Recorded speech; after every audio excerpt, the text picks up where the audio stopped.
I want to start today with the Department of Natural Resources. Members, we're on Section 34, which is located on pages 17 and 18. If you will turn and be prepared for our good commissioner to come forward and share the good news. Thank you, Madam Chair and members of the committee. As the chair lady said, we were found on pages 21 through 23. And other than the adjustments across the state agencies regarding changes in the merit-based pay, merit system assessment adjustments, self-insurance premium adjustments, and teamwork billing, we only have one change. And this can be found on page 22. Do you have line 34-5-4? Yes, we do. It's on page 7. Sorry. Yes, and this change was due to the passing of HB 308. It increased our activity considerably, and so we added $58,000 for one position in historic preservation to help with the extra work that as a result of that bill. And that is all our changes, Madam Chair.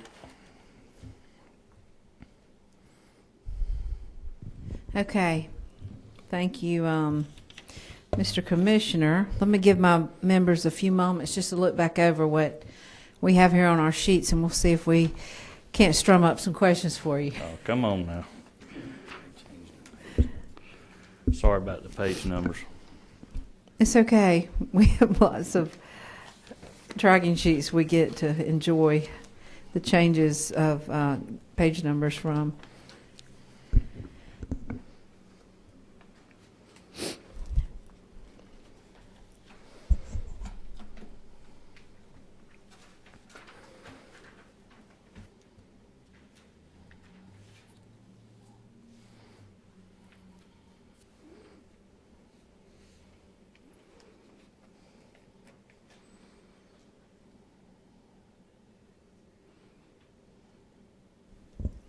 I want to ask you about the law enforcement division. You and I had a conversation about this a few days ago.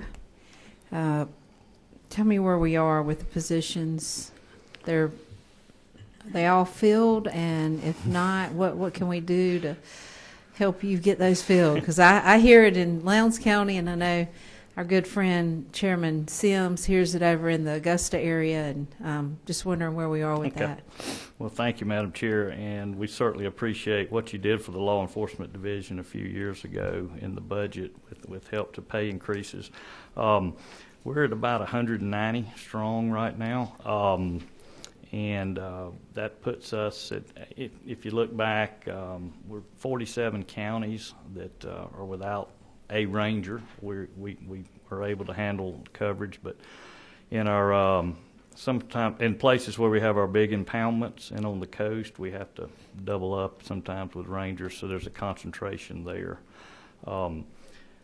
As we speak, our House Bill 872 is in committee and subcommittee, and with the license increase and license restructuring, we hope to be able to add capacity all across several divisions of DNR, law enforcement included. So that's our plan.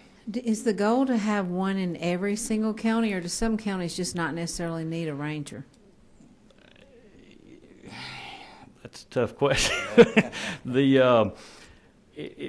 don't necessarily have to have one in every county. Some counties do, because of hunting and fishing activity, we may even need two. But if you just look at it from a county aspect, that would be our shortage. So I can see where you would need two, yeah. But the question I have, though, is in some of the counties, do you even need one? And I'm like in a metro type setting, is that necessary to have a ranger in those counties versus having two in the counties that have much more land and movement in as far as hunting and fishing goes? We allocate by region and by need and by activity. So we do have one in Cobb and we have one in Fulton, and even though they're geographically big counties, the hunting and fishing activity is a little lower, but they stay busy even because of their geographic area. Sure. So I rely on my colonel and his recommendations for allocation when it comes to that. So when you say you have 47 counties without a ranger in them. How many of those 47 do you want a ranger in? We're hoping that when I say add a capacity to maybe get halfway there with the license restructuring bill in the mid-20s Okay. of additions. Okay. So we will wait out that bill Yes, ma'am. and hope for the best. Mm-hmm. All right, members, do you have any questions? Of course, Chairman Smith. I'm glad to hear from you. Good afternoon. My concern always is the solo ranger.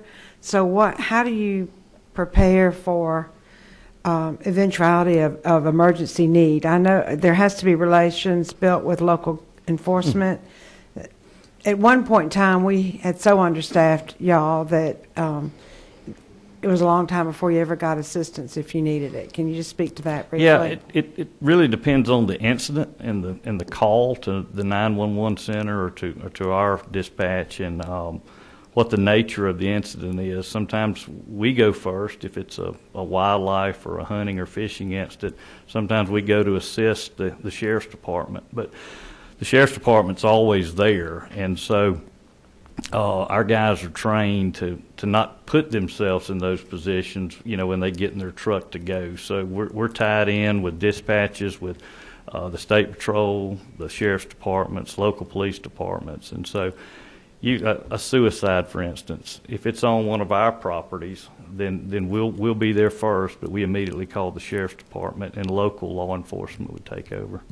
Okay, thank you. Mm-hmm. Any other questions?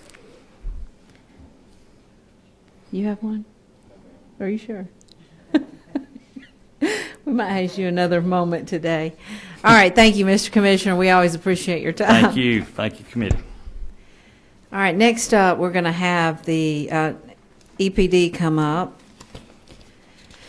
Members, we're on same pages, 17 and 18, section 34.3. And Miss Mary will be speaking before us this afternoon. Good afternoon. Director Turner does send his regrets. He just is sort of otherwise occupied on the litigation side. Okay. Our section does start on section 34.3, which is our main program, Environmental Protection Division.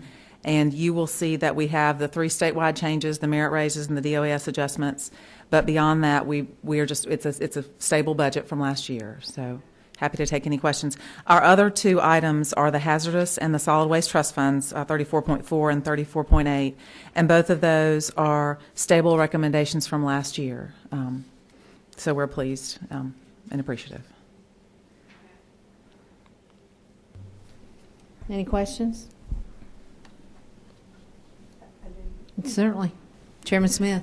Thank you. And so we always get our questions about the hazardous waste and the solid waste trust funds. And when you said stable from last year, you mean no decrease in what you have, but right. also no increase. Right. But as I understand these programs, you can't spend it all at once anyway. So this is, over this period of time, you are dealing with, like with the hazardous waste, certain major sites. If you could explain it briefly, especially. Within the Hazardous Waste Trust Fund, we actually did receive in amended a recommendation of $3 million addition to handle an abandoned waste site. And so those are significant projects. And so that will be our cleanup of an abandoned site that we'll undertake, and it won't be done in amended. I mean, it'll span into this year as well. Okay. And so this $4 million will allow us to run the base operations of the program, most of which really are overseeing all the privately owned sites where there is a responsible party. And so the best option is that the person who spilled it cleans it up. And so most of what we do is getting those folks to clean it up on their dime, because if that doesn't happen, then it ends up on this abandoned list and the state funds the whole thing. So this will allow us to keep those operations going, and we'll continue overseeing that abandoned site. Thank you. That's what I needed. Thank you. And speaking on these issues that you're speaking of, the Superfund is a federal issue, correct? That is a federal list. I think there may be 12 in Georgia. It is a significant designation that really doesn't capture the totality of all the hazardous sites you have in the state. So we have a state Superfund list that has sites that are that are still really of environmental significance. They're not going to be developable or usable again. They are environmental hazards, but we're not going to be able to pull down federal funds to clean them up. And so that's why we as a state work to get the responsible parties to clean them up, or last-ditch effort, we will clean them up ourselves. But we always try. If we can get federal funds, we want to get federal funds. But those are pretty big sites. So the feds don't come in and actually bring their own people to clean those Superfund. They do. They do. Okay. They do those. Yeah.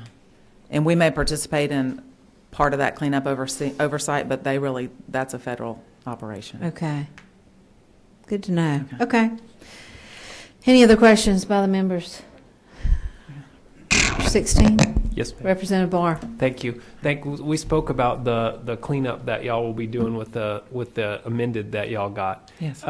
Is there a way? Do y'all inform us on how that goes? I'm just personally interested in that site, and will then you come back in the next amended if you need more to continue that process, or how will that work? What does that look like for us? We will be happy. We would always be happy to keep you up to date as to how the cleanup goes. I hope that this $3 million allows us to get the site completely remediated. Right. I will tell you, we haven't completely, delineated the site, but I do think $3 million is a lot of money, and so I really hope that that's going to do it. We will be very happy to let you know how it goes, or just reach out to you personally even. That'd be great. I do think this will probably be we're really starting work on the site, and we will probably still be working on it next year. Okay. Okay, thank you. Sure.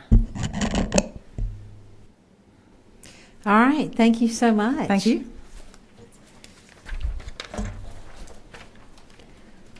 All right. Next up, we're going to have the Secretary of State, and this is on section 43, which is pages 24 through 25.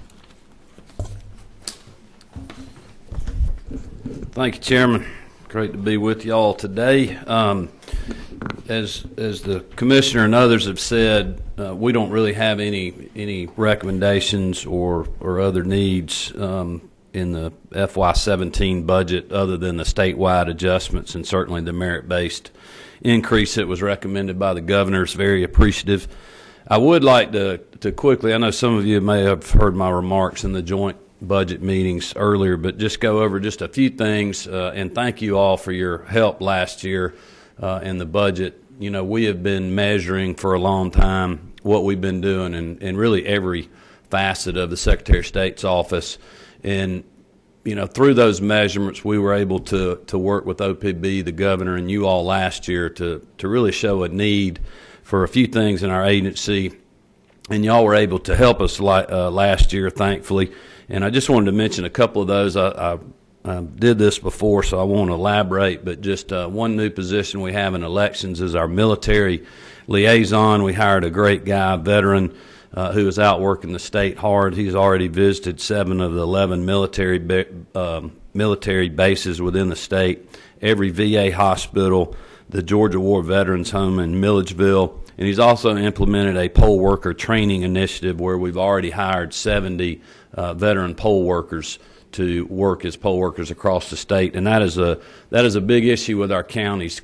Finding qualified poll workers is for anybody that goes and votes on election day. You see that our poll workers are aging, very dedicated folks, but we've got to come up with some new ways to be able to prepare for that for the future, and Ryan's working on that, so we're appreciative for that. The money we got last year in our securities division. Just a couple of things that we're working on. We've launched the electronic filing depository, which actually enhances efficiencies of the regulatory notice for filing processes on certain exempt securities offerings. And that probably doesn't mean a whole lot to everybody, but it's important in the securities industry. We've also streamlined the Form D filing requirements and strengthened investor protection by improving transparency and putting some of our information up on our website. As many of you know, we deal with a lot of your constituents every day at our licensing boards division in Macon. The additional funding in 16 for additional call center operators and a PLB, what we call a section, has yielded great results. We now have a dedicated nursing call center line. We've cross-trained the new call center representatives to understand and answer more in-depth nursing questions than the average call center employee. And what this does for us is it keeps us from having to take away a licensure analyst to answer those questions. So now they can just stay focused on the licensing part of that, and these other dedicated call center people have the knowledge to answer most of the questions we're getting now. It's also allowing nurses to have a better success rate being able to contact our office. As you all know, that's one of our biggest licensing populations, out of the 500,000 folks that we license on a 2-year cycle in Georgia. About 150,000 of those are nurses of some sort. Our additional section that I mentioned earlier has paid dividends as well. Really, when you think about this, it's helped us spread our workload out. This has really helped our processing times. We've been able to reduce applications for processing times on average from 20 business days down to 7. I mean, that is a lot. For, think about a nursing student, a cosmetology student that is getting out of school. Most of them have jobs already. All they need is that piece of paper from the government to be able to be drawn a paycheck. So if we're speeding that process up by a couple of weeks, that's huge for us, and that's a direct result of this new section. And again, thank you for that. We're back because we've as you all know, when the immigration bill passed several years ago, we had to start doing the secure and verifiable document check, which we're still doing on new licensees, but we also had to do the existing population of those, 480,000 people at the time. We've now successfully cycled through everybody and have gotten that affidavit. And one of the things that we worked on a couple of years ago was an amendment to that bill that said we only had to do this one time, not every 2 years when they renew. And because of your support for that, we are now back to doing our renewals basically instantaneously. I mean, people go online, they do their renewal, put all their information in, we process their credit card, and literally in just a matter of minutes or a couple of hours, their name will show up as renewing their license, where the way when we had to check secure and verifiable documents, when we first started that process, it was taking us 20 to 21 days, and then we finally, with technology, after a year and a half, got that down to 7 to 10 days. But that's a big help for everyone as well. The other renewals that aren't coming in online, that are coming in through a paper application, even those we're able to do now in 8 business days, which is a lot faster than we ever have.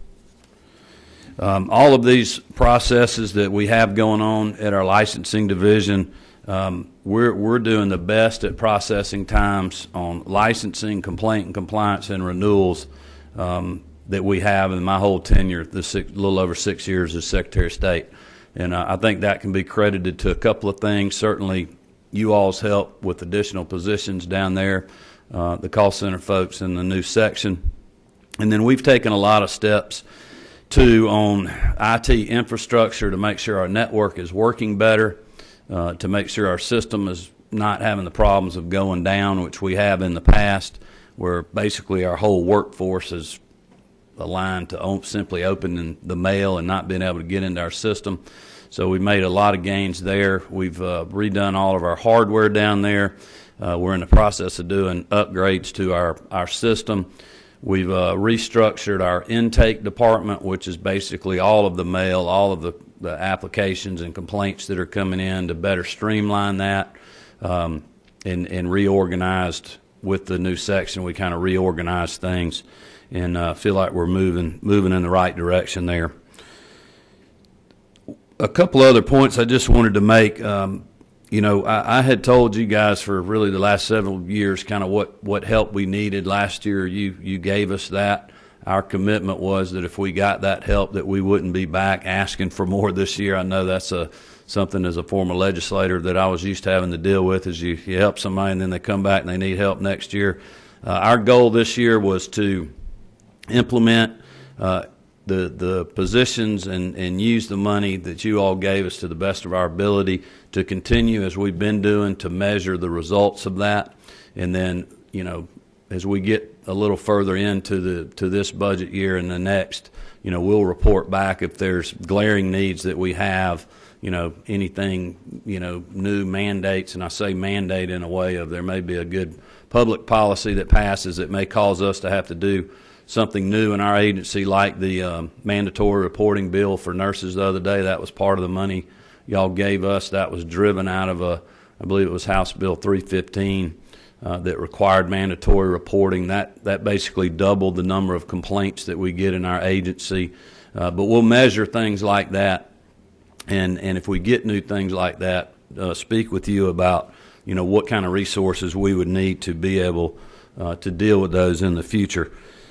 The one thing I would mention a little bit on line of the chair's question to Commissioner Williams about the investigators and the game wardens and filling those positions. I think one of the things, if I had to answer the question of what is something that we might need looked at in the future of our agency besides our normal workflows, it would be just us being able to retain certain employees, and mainly our call center operators and our investigators. As y'all know, we have a law enforcement division in the Secretary of State's office, be it that's very small. We only have 20 post-certified officers. Their jurisdictions are elections, professional licensing, and regulating securities and charities. So when you think about covering the whole state with 20 investigators, that is a challenge in itself. But one of our other issues with them and our call center people is when you compare their salaries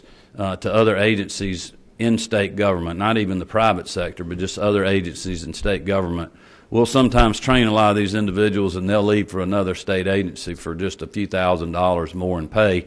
I certainly can't blame them for doing that, but that's very frustrating for us because of the expense of having to retrain, the resources it takes to do that, and then just also the institutional knowledge we lose every time that happens to us.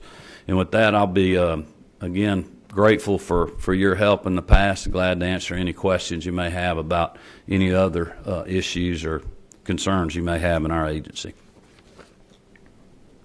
So you have 20 investigators within your department, that department? Right. We have 20, I think we have 20 investigative positions. Now, one of those is the chief investigator. We've got a supervisor in the Atlanta office, and then we have a supervisor in Macon. So they're mostly desk people that are, making sure the workflow is going on, assigning the cases, reviewing cases when they come back from the field investigator. So really, when you take them out, we only have 17 people in the field. Now, we do have, I believe it's 12 inspectors that go out and do like the inspections at the, cosmetology, barber facilities. They'll help us on election day, just checking on precincts to make sure that, they're handicap accessible. All the signs that are required to be up are up. They inspect funeral homes, used car dealers, things of that nature. But they're very limited in what they do compared to the investigators. So does someone generally turn someone in for an inspection, or is that just something that's done on a rotation basis? Well, it kind of depends on the profession. In our securities division, it's been one of the things, quite honestly, that we've turned around. Our new director over there, we've got a team that does scheduled audits on different businesses, and that's kind of a random thing that we go through to hold them accountable. The securities cases are mostly driven off complaints we're getting from the public. Also, we've got a very close relationship with the Securities and Exchange Commission, who is the federal regulator. The Dodd-Frank, everybody's heard the name Dodd-Frank. Well, in that legislation, we're responsible for portfolios in the state under $100 million. So if you have some huge company that's way over $100 million, that's the SEC will do most of the regulatory work there, even though we register them. The under $100 million are the ones that we're auditing through that process, and then we can end up doing an investigation off an audit if we find something that's improper, but most of those are consumer complaint driven. Same thing in elections. That's mostly all driven either in one or two ways. It's the public making complaints to us, or the county elections officials making us aware of something that we need to investigate. And then at the licensing boards, the inspectors are on different rotations that they do, so that's kind of work in different areas of the state at different times. And we may inspect certain businesses or entities if we're getting a lot of complaints on a certain industry or in a certain town. It kind of depends on the level of complaints, but we also have a rotation that they do for inspections. And then the investigators are mostly all driven off of complaints, or there's times like in the Macon area several years ago, you all may remember that we had a lot of complaints with the massage therapy industry was saying, look, there's a lot of people that are not licensed that are doing improper things. It's making those of us that are licensed doing the right thing, making our profession look bad. So we actually worked with local law enforcement in Macon, Bibb County, and did some sting operations on that. So we'll get local law enforcement will send stuff to us as well. Any questions? It's up to you. I do have one question. I guess I didn't know that y'all were the ones who investigated charities. So you get complaints. That has to be complaint driven, or periodically we'll get phone calls as legislators about questions about a charity. And you're the agency. Yes, ma'am. And if you ever get those, if you'll let us know, we'll be glad to look into that, run that down for you.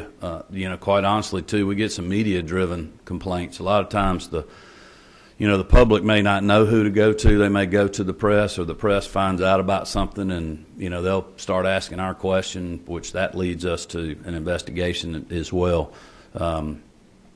That's an area where we continue to try to do a lot with a little, but that's just, I don't know that's not any fault of you all's or ours. It's just where we are right now with that division. Thank you. All right. Looks All right. like that's Thank the y'all only question so much. you had. If we can answer any other questions as you go through the process, please let us know. Thank you. All right, guys. That was our last agency, so meeting adjourned.